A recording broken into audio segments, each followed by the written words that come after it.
Good morning, student. Welcome back. In this lecture, we are going to discuss measurement of precipitations. In the previous lecture, we already covered the types and forms of precipitations.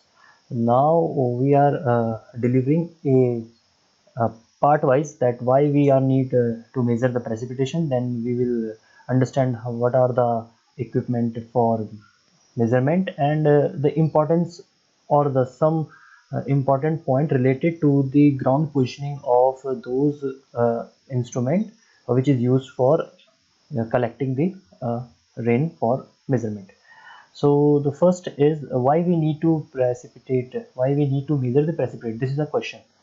Okay, first question है why we need to measure the precipitate. We already know that the amount of precipitation must be known uh, daily basis, weekly basis and annually basis. तो हम यहाँ पे बता रहे हैं कि we need to measure our precipitation for daily, weekly and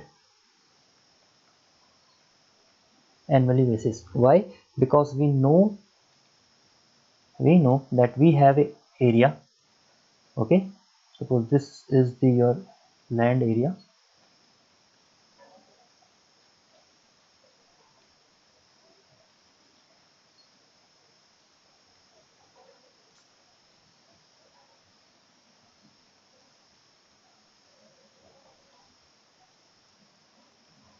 suppose ये आपका एरिया है, इस के ऊपर हमने क्या कर रखा है, ये इस तरीके से हमारे पास क्या है, this is the top surface of the earth crust. तो इसके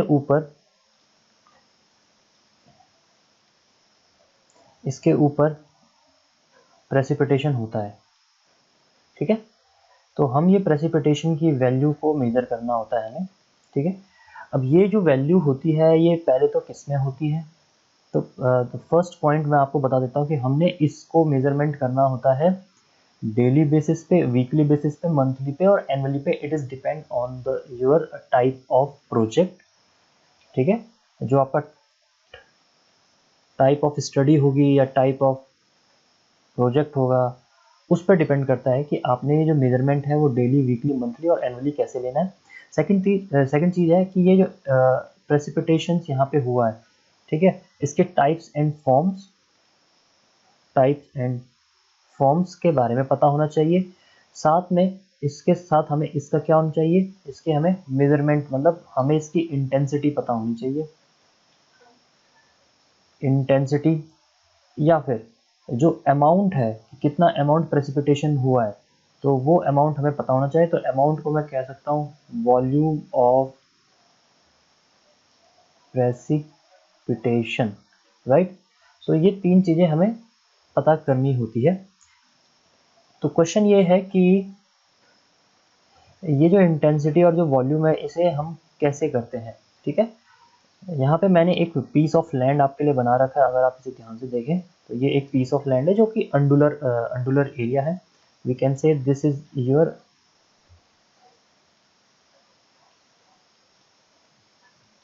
अंडुलर एरिया है. ठीक है, या फिर हम इसको अंडुलर एरिया के साथ साथ हम इसको प्लेन रोलिंग कह सकते हैं. प्लेन तो नहीं कहेंगे क्योंकि this is not a plain, rolling area. ठीक है, तो ये एक रोलिंग एरिया है, अंडुलर एरिया, रोलिंग एरिया. और उसके बाद फिर माउंटेनस एरिया भी आते हैं, माउंटेनस रीजन जिसमें हम माउंटेन्स बनाएंगे. तो फिलहाल के लिए रोलिंग एरिया है. इस रोलिंग एरिया में यहाँ पे एक क्लाउड है, क्लाउड से यहाँ पे कुछ प्रेसिपिटेशन हुआ है, तो इसका अमाउंट हमें मेजरमेंट करना है. तो इसका अमाउंट हम मेजर करते हैं in the form of depth. ठीक है, तो जो हमने यहाँ पे टर्म दे रखा है, हमने यहाँ पे टर्म दिया है कि the amount or the volume of precipitation is determined if we know the depth of precipitation, right. अब ये डेप्थ ही क्यों, देखिए आप इमेजिन करिए कि अगर आपके पास डेप्थ मिल गई, डेप्थ आपकी किस में होगी, सेंटीमीटर, मीटर, उससे पहले मिलीमीटर. तो ये जो डेप्थ होती है ये इसकी यूनिट इस तरीके से होती है. अगर इसकी डेप्थ मिल गई, एरिया हमको पता है, डेप्थ हमें मिल गई, तो अगर मैं ये जो एरिया है, देखिए मैं बाउंड्री बना देता हूँ. सरफेस एरिया की बात कर रहे हैं, द टॉप सरफेस, जो टॉप है सिर्फ इतना ही एरिया हमें चाहिए टॉप वाले का, ठीक है। So assume that the surface area of top surface is equal to your A, right? A is, capital A is your surface area of top surface, ठीक है। तो what is the volume, volume का जो formula होता है वो होता है एरिया इनटू हाइट, ठीक है। अब एरिया हमको पता है, हाइट हमें डेप्थ के फॉर्म में पता है, ठीक है। एरिया के लिए तो हमने क्या ले लिया, एरिया के लिए हमने ये वाली वैल्यू ले ली। And what about the height, height के लिए हमने क्या ले लिया, हाइट के लिए हमने ये जो डेप्थ है इसको यहाँ रख लिया, ठीक है। तो ये जो डेप्थ होगी ये किस तरीके से होगी, ये एक्चुअल में इस तरीके से ऊपर की तरफ आई होगी ना। तो अगर मैं एक फॉर्म बनाऊँ तो ये इस तरीके से, ये देखिए इस तरीके से डेप्थ ने टॉप सरफेस के ऊपर कवर कर लिया। तो हम ये कह सकते हैं, जो मैंने ग्रीन कलर से शो किया है, तो इतना आपका amount of water will be receive by this top surface due to this precipitation, right. तो यहाँ पे हमने ये चीज़ आपको समझाई। तो यही हमारा क्या होता है, मेजरमेंट ऑफ प्रेसिपिटेशन होता है। This is the calculation of depth of precipitation is known as the measurement of precipitation. साथ में हमने यहाँ पे क्या किया, वी फाइंड द वॉल्यूम, और ये वॉल्यूम की यूनिट आपको सबको पता होगी, वॉल्यूम की यूनिट क्या होती है, मीटर क्यूब होती है, ठीक है, ठीक है। या फिर मीटर क्यूब को हम किस में कन्वर्ट कर देते हैं, लीटर्स में कन्वर्ट कर देते हैं, ठीक है। तो ये हमारी क्या होती है, वॉल्यूम की यूनिट होती है। अब अगर हमने ये जो वॉल्यूम है या ये डेप्थ है, देखिए हमारे पास अब दो चीज़ें आ गई है। हमारे पास क्या क्या आया है, हमारे पास वॉल्यूम आ गया है प्रेसिपिटेशन का, जिसको हमने अमाउंट के फॉर्म में कहा है, अमाउंट ऑफ प्रेसिपिटेशन। और एक हमारे पास क्या आ गई है, डेप्थ आ गई है, ठीक है। इसको हम कहते हैं इंटेंसिटी कह देते हैं, ठीक है। अगर मैं वॉल्यूम और इंटेंसिटी, डेप्थ और वॉल्यूम जो है वो with respect to time calculate कर लूँ, ठीक है, with respect to time calculate कर लूँ। Suppose this is my graph where the X axis shows time, ठीक है, टाइम। जैसे आजकल बरसात चल रही है, तो बरसात के टाइम पे आपकी मॉर्निंग में सपोज 8 AM से लेकर इवनिंग के 8 PM तक का आपने इसमें टाइम इस तरीके से डिस्ट्रीब्यूट कर दिया है। इससे पहले आपका क्या हुआ, 7 AM होगा, और आपने एक तरफ आपने वॉल्यूम या फिर इंटेंसिटी को यहाँ पे रख दिया है। तो इस तरीके से क्या होगा कि हमारे यहाँ पे क्या बनेंगे, कर्व बनेंगे। तो एक सपोज हमारा शुरू में वॉल्यूम 0 रहा होगा प्रेसिपिटेशन का, पर टाइम के साथ साथ हमारा वॉल्यूम इंक्रीज हुआ, ठीक है, और वॉल्यूम इंक्रीज हुआ, और उसके बाद फिर प्रेसिपिटेशन का वॉल्यूम क्या हो गया, डिक्रीज हो गया, ठीक है। इसी तरीके से इंटेंसिटी की अगर हम बात करें, तो इंटेंसिटी भी शुरू में क्या हुआ होगा कि इस तरीके से। अब क्योंकि देखिए वॉल्यूम और इंटेंसिटी मैंने स्लैश को करा था, देखिए वॉल्यूम और इंटेंसिटी के बीच में सिर्फ एक ही चीज है, वो है area, volume equal to area into depth, ठीक है। अब अगर आप ध्यान दें कि जो एरिया है that is our, this area is our catchment area, catchment area है या सरफेस एरिया है, ग्राउंड का एरिया है, टॉप सरफेस का एरिया है, जितना भी आप बोलना चाहो ये वो। और ये क्या है, कैचमेंट एरिया, ये तो कांस्टेंट है, ठीक है, ये चीज़ क्या है, कांस्टेंट है। तो यहाँ पे क्या चीज़ होती है कि इस डेफिनेशन के अकॉर्डिंग यहाँ पे जो वॉल्यूम और इंटेंसिटी है वो लगभग एक दूसरे के साथ में होंगे, ठीक है। कुछ वेरिएशंस हो सकते हैं, कुछ वेरिएशंस कैसे होंगे कि ये जो वॉल्यूम है ये है आपका receive on ground surface, depth भी क्या है आपका रिसीव ऑन ग्राउंड सरफेस है। तो ये तो अभी यहाँ पे सेम है, ठीक है। लेकिन अगर मैं इसकी रन ऑफ की बात करूँ, किसी कैचमेंट एरिया से रन ऑफ की बात करूँ, तो वहाँ पे ये ग्राफ थोड़ा चेंज हो सकता है, वो हम आने वाले लेक्चर्स में पढ़ेंगे। तो वो टर्म आप याद रख लीजिए, रन ऑफ वाटर, ठीक है। अभी मैं सिर्फ बात कर रहा हूँ कि प्रेसिपिटेशन कितना आया, ठीक है, मतलब इनकमिंग फ्लो। आप अगर आप थोड़ा और बात करें, यहाँ से ये इनकमिंग फ्लो कितना आया, ठीक है।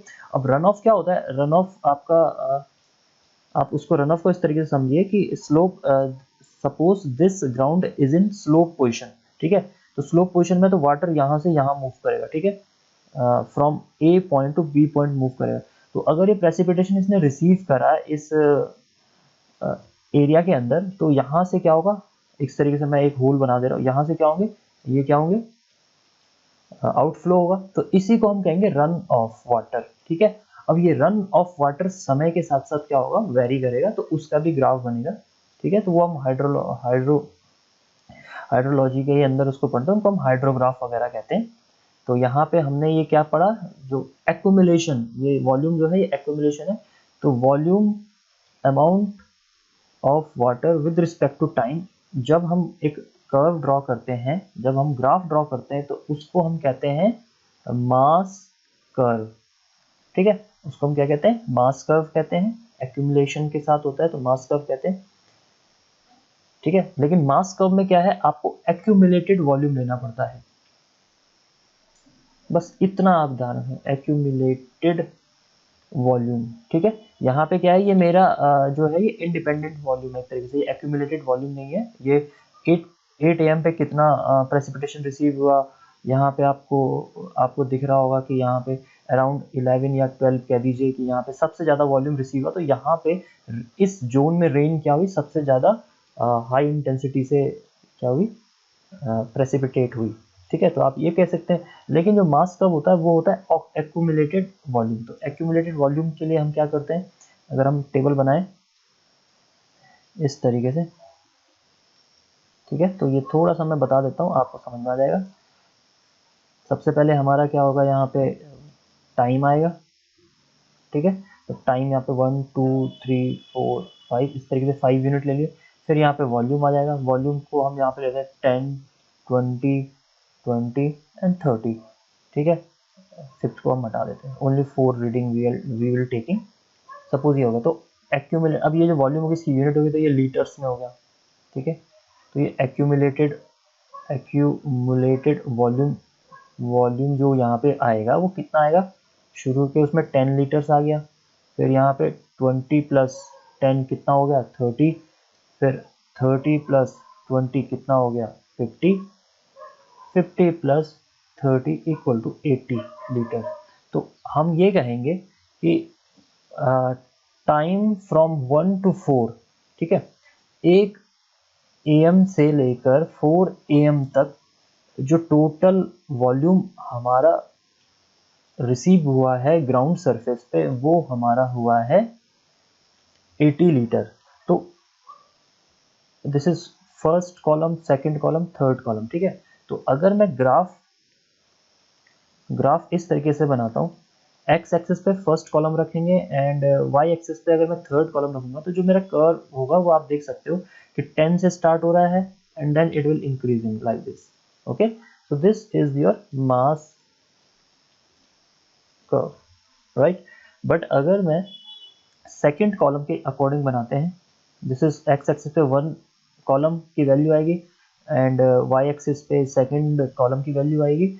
सो it will be like goes 3 20 then 30, ठीक है। तो ये कुछ ऐसा हो सकता है, फिर डिक्रीज भी होगा, जब रेन प्रेसिपिटेशन डिक्रीज होगा तो इट विल बी डिक्रीज। तो फर्स्ट मेरा यहाँ पे 10 था, फिर मेरा यहाँ पे 20 था, फिर यहाँ पे थोड़ा स्टेट ऐसा आ जाएगा क्योंकि दूसरे वाले की वैल्यू क्या है 20 है, तो फिर उसके बाद फिर 30 चले जाएगा।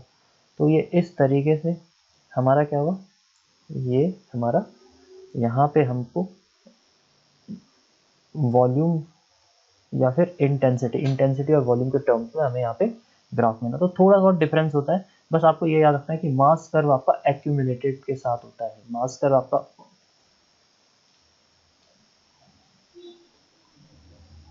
एक्यूमुलेटेड वॉल्यूम के साथ ही होगा। So what are the instruments used for measurement for precipitation? So we have a simple answer, and this answer is the rain gauge. We will use rain gauge for measurement of precipitation, right? So there are another name of rain gauge also, like प्यूरोमीटर। देखो rain gauge को हम क्या कहते हैं, प्लूरियोमीटर। Next है आपका ombrometer. Okay, so ombro, pluvio and hyetometer. Hyeto, right. तो ये 3 वर्ड्स आपको एमसीक्यू में पूछा जा सकता है। वो आपको कंफ्यूज करने के लिए यहाँ पे हम कोई दूसरा नाम दे सकते हैं, जैसे आपको बैरोमीटर दे दिया, and we will ask you in which of the following the measurement of precipitation can not be done, तो उसमें आपका बैरोमीटर आ जाएगा, that is use for pressure measurement, atmospheric pressure के लिए। तो ये हमारा रेन गॉज जो है, इसके अलग अलग टाइप होते हैं। We will cover this types of rain gauge in another lecture, but यहाँ पे हमें कुछ कंसिडरेशन समझनी होगी कि ये इंस्ट्रूमेंट मैंने यहाँ पे बताया, ठीक है। तो ये जो इंस्ट्रूमेंट आप इंस्टॉल करोगे, तो ये इंस्ट्रूमेंट कहाँ इंस्टॉल करोगे? ग्राउंड में इंस्टॉल करोगे, ठीक है। अभी के लिए मैं थोड़ा एक रफ बता देता हूँ कि रेन गॉज में एक बीकर, एक कंटेनर मान लीजिए रेन गॉज में, इसमें इस तरीके से आपके क्या होते हैं, मेजरिंग, जैसे मेजरिंग सिलेंडर्स, बीकर्स होते हैं ना, मेजरिंग बीकर्स होते हैं, इस तरीके से आपके क्या है, यहाँ पे ग्रेजुएशंस है। तो बस आपको क्या करना है, इस बीकर को आपको ग्राउंड सरफेस से फिक्स कर देना है, ठीक है। इसको आपने ग्राउंड सरफेस से फिक्स कर दिया इस तरीके से। इस बीकर में आप क्या कर रहे हो, कलेक्ट कर रहे हो प्रेसिपिटेशन को, ठीक है। प्रेसिपिटेशन को कलेक्ट कर रहे हो, तो यहाँ पे क्या होगा, प्रेसिपिटेशन की हाइट यहाँ पे एक्यूमुलेट होना शुरू हो जाएगा, और टाइमली आप आके क्या कर रहे हो, इसको चेक कर रहे हो, तो इससे आपको ये इसकी वैल्यू मिल जाएगी। तो इस तरीके का हमारा क्या होता है, रेन गॉज होता है। We will study more about the different types of rain gauge, then we will go into the deep, कि हमें किस तरीके से गॉज यूज करना चाहिए, क्या यूज करना चाहिए, वो हम आगे अभी पढ़ेंगे। बट ये हमने इंस्ट्रूमेंट पढ़ा, रेन गॉज कुछ इस तरीके का होता है। उसका जो मैकेनिज्म है मैंने वो आपको बता दिया है कि फंडामेंटल मैकेनिज्म क्या होती है।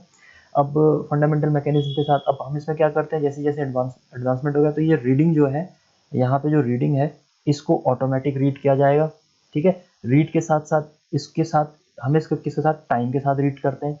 उसके बाद टाइम के साथ रीड करने के बाद देखिए, पहले हमने क्या बोला, एक हमने क्या किया, फर्स्ट पॉइंट में हमने ऑटोमेटिक कोई इसको आके रीड कर ले, हमें रेन गॉज को देखने की जरूरत ना पड़े।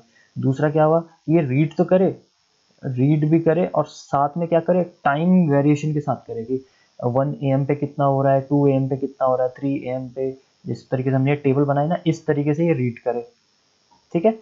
और थर्ड क्या है कि ये रीड करे, टाइम के साथ साथ साथ में क्या करे, ग्राफ भी ड्रॉ कर दे, ठीक है। जो हमने मास कर्व ड्रॉ किया था या इंटेंसिटी का कर्व ड्रॉ किया था, उस तरीके का ग्राफ भी ड्रॉ कर दे, ठीक है। और जो फोर्थ होता है कि हमें ये सारी चीजें क्या मिले, किसी सेंसर के थ्रू एक पोजीशन से दूसरी पोजीशन पे मिले, ठीक है। तो ये भी हमें यूज करना होता है, सेंसर के थ्रू हम यूज करते हैं, जिससे हम फील्ड में हमें बिल्कुल ही ना जाना पड़े। तो ये जो सेंसर्स हैं, ये हम इस तरीके से सभी के साथ यूज कर सकते हैं, ठीक है। तो इस तरीके से हम इसमें एडवांसमेंट जोड़ देते हैं, ठीक है। तो ये हमारे डिफरेंट टाइप्स के रेन गॉज हैं। तो इनके बेसिस पे, इन पॉइंट्स के बेसिस पे हमारे टाइप्स ऑफ रेन गॉज बनते हैं, तो उनको हम नेक्स्ट में करेंगे। लेकिन अभी के लिए हम कुछ कंडीशंस पढ़ लेते हैं कि जब हम रेन गॉज इंस्टॉल करेंगे, ठीक है, जब कुछ कंडीशंस हैं,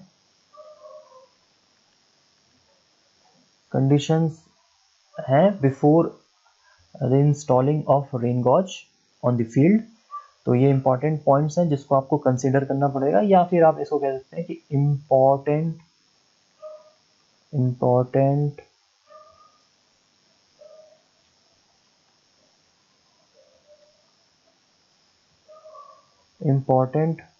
points to be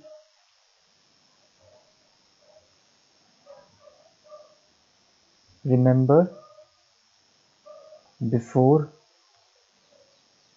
installing rain gauge, ठीक है। तो कुछ इंपॉर्टेंट पॉइंट्स हैं जो हमको समझना चाहिए, उसको हम डिस्कस करेंगे अभी। तो फर्स्ट पॉइंट ये है कि जो रेन गॉज है, that must be on level ground और लेवल सरफेस।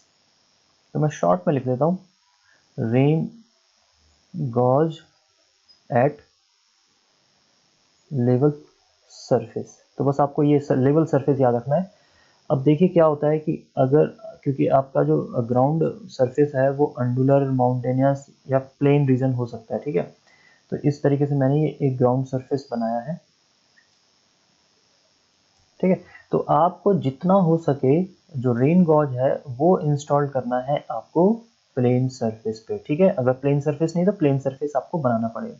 इसका रीजन क्यों हमने प्लेन सरफेस बनाया, obviously the opening of this rain gauge the opening of this rain gauge will be perpendicular, ठीक है, will be perpendicular, मतलब ये जो ओपनिंग इसका है रेन गॉज का वो एक हॉरिजॉन्टल प्लेन में है, ठीक है। तो अगर मैं एक प्लेन बनाऊं तो वो एक हॉरिजॉन्टल प्लेन है, आप देख सकते हो this must be like this X and Y, ठीक है। अब ये जो एक्स एंड वाई है that must be perpendicular to your direction of rain, तो यानी कि रेन की जो डायरेक्शन है वो तो आपके टुवर्ड द ग्रेविटी होगा, toward the centre of gravity होगा जेड डायरेक्शन में। तो हम चाहते हैं कि ये इस तरीके से क्या होगा 90 डिग्री बनाए, ठीक है। ये जो सरफेस हमने यहाँ पे किया ये 90 डिग्री बनाए इसके साथ। तो ये तभी पॉसिबल है जब आप इसको क्या करोगे लेवल सरफेस पे करोगे, अगर अदरवाइज क्या होगा कि जो इसका ओपनिंग है, opening of this rain gauge will be change. अब अगर इसका रेन गॉज, अगर आपने एक रेन गॉज आपका इस तरीके से है, ठीक है, एक रेन गॉज और एक रेन गॉज कुछ इस तरीके से इंस्टॉल्ड हो गया है। तो फर्स्ट वाला आपका लेवल सरफेस है, सेकंड वाला लेवल सरफेस नहीं है, तो जो अमाउंट होगा प्रेसिपिटेशन का वो अल्टर हो जाएगा, ठीक है। तो ये अगर अमाउंट अल्टर होगा तो उसकी वजह से क्या होगी, डेप्थ चेंज होगी। और आपको पता है कि इसकी जो स्मॉल सी डेप्थ आप यहाँ पे मेजर कर रहे हो, ठीक है, that will be multiply with A high value of area of catchment. तो जब आप उसे high value of area of catchment से कर रहे हो तो एक छोटा सा एरर मेजरमेंट का एक बड़ी वैल्यू को रेप्लिकेट करेगा मेजरमेंट में। तो इसलिए हम क्या करते हैं, इसको लेवल सरफेस पे रखते हैं, ठीक है। तो ये इंपॉर्टेंट याद रखिएगा, क्योंकि डेप्थ हमारी क्या है, डेप्थ मल्टीप्लाई होती है हमारी एरिया के साथ। अब ये एरिया क्या है, it is very very high, ठीक है, as compare to depth it is very low. तो इसका जो स्मॉल एरर भी होगा, small error in depth calculation, ठीक है, यही बेसिकली हमें डेप्थ ही मेजर करनी है, कैलकुलेशन विल गिव द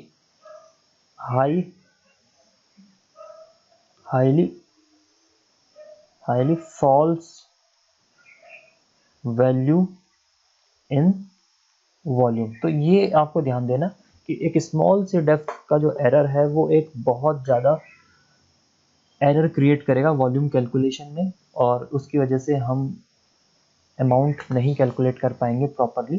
तो ये चीज़ इम्पॉर्टेंट है, ठीक है। अब इसको भी एक समझिए कि जब हम वाटर रिसोर्स की बात कर रहे हैं तो जो हमारा प्रेसिपिटेशन है इसको हम ग्रीन रिसोर्स कहेंगे, ठीक है। मैं अभी आपको बता देता हूँ, मैंने इसको रेन को और जो प्रेसिपिटेशन हम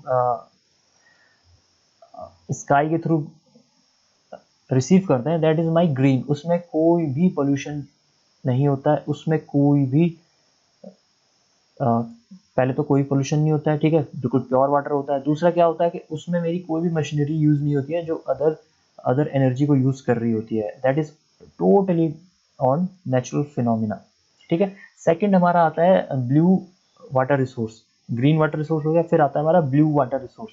ब्लू वाटर रिसोर्स क्या होते हैं, जो हम लेक, पॉन्ड, सी, रिवर ऐसे बॉडीज से कलेक्ट करते हैं, लेकिन वो वाटर हमारे लिए एकदम पीने लायक नहीं होता है, तो हम उसे पोर्टेबल बनाते हैं, ठीक है। जब हम उसे पोर्टेबल बनाते हैं, ड्रिंकिंग पर्पस के लिए बनाते हैं, तो उसमें हमें कुछ ना कुछ एनर्जी एंड मशीनरीज को यूज करना पड़ता है, ठीक है। तो उसकी वजह से उसमें कुछ ना कुछ हमारा, मतलब आप ये समझिए कुछ ना कुछ हमारी उसमें जो इमिशंस होते हैं वो होते हैं, जो हमारे लॉस होते हैं वो होते हैं, ठीक है, चाहे वो इकोनॉमी लॉस हो, एनर्जी लॉस हो या रिसोर्सेज लॉस हो। तो वो हमारा ब्लू रिसोर्स होता है, वो भी हमारा सेकेंडरी टाइप का है। एंड टर्शरी वो होता है जो हम टोटली रिसाइकल करते हैं, जैसे हमने अपने घर का जो वाटर है उसको उसी को ही पूरा का पूरा रिसाइकल करा, उसी को ही पूरा ट्रीटमेंट किया, लेकिन उस ट्रीटमेंट में बहुत ज़्यादा कॉस्ट जाती है, बहुत ज़्यादा अमाउंट ऑफ एनर्जी रिलीज होती है, ठीक है। तो वो हमारा क्या हो गया, एक अनदर टाइप का, तो उसको मैं कह सकता हूँ that is my red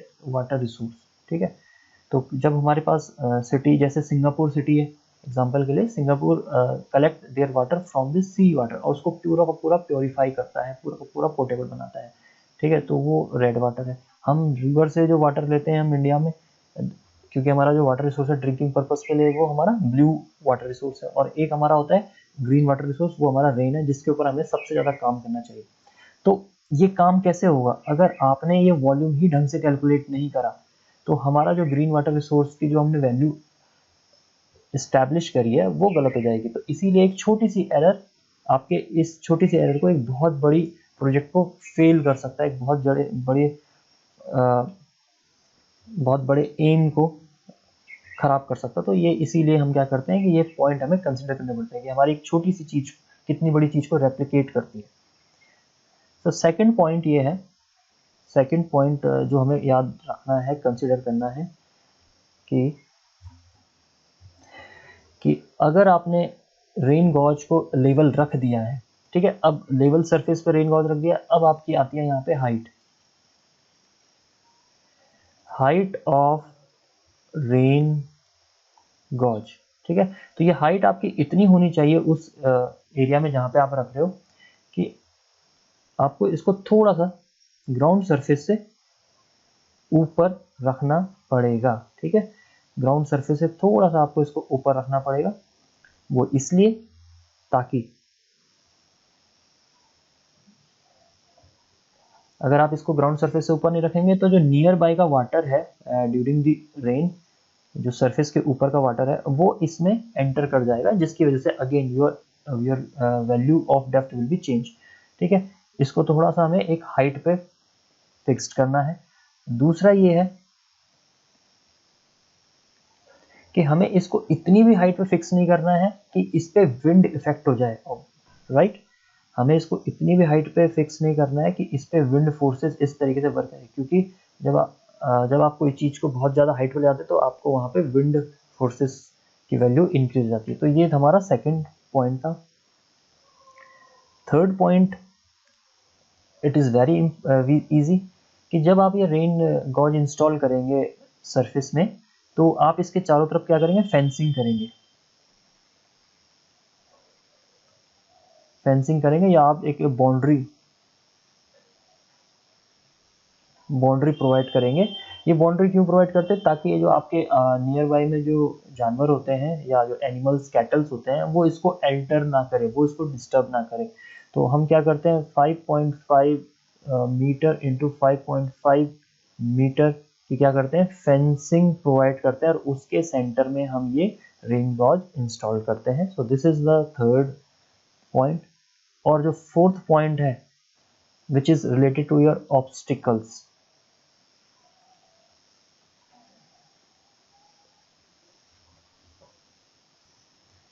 so this is the point related to obstructions, ठीक है।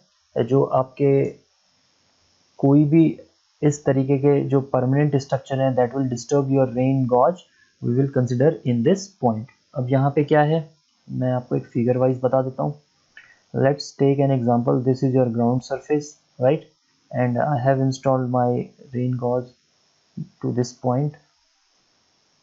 So according to this definition, it say that the rain gauge is must be away from 30 meter to any obstacle. तो कोई भी obstacle है, ठीक है, suppose यहाँ पे आपकी एक परमानेंट बिल्डिंग है, ठीक है, दिस इज योर बिल्डिंग। तो इस बिल्डिंग से कम 30 मीटर की डिस्टेंस पे आपका रेन गॉज इंस्टॉल होना चाहिए, ताकि इस बिल्डिंग की वजह से जो अल्ट्रेशन है वो ना हो, ठीक है। बट अगर हम ये प्रोवाइड ना कर सके, 30 मीटर प्रोवाइड ना कर सके, तो हम क्या प्रोवाइड करते हैं, हम प्रोवाइड करते हैं it is away from two times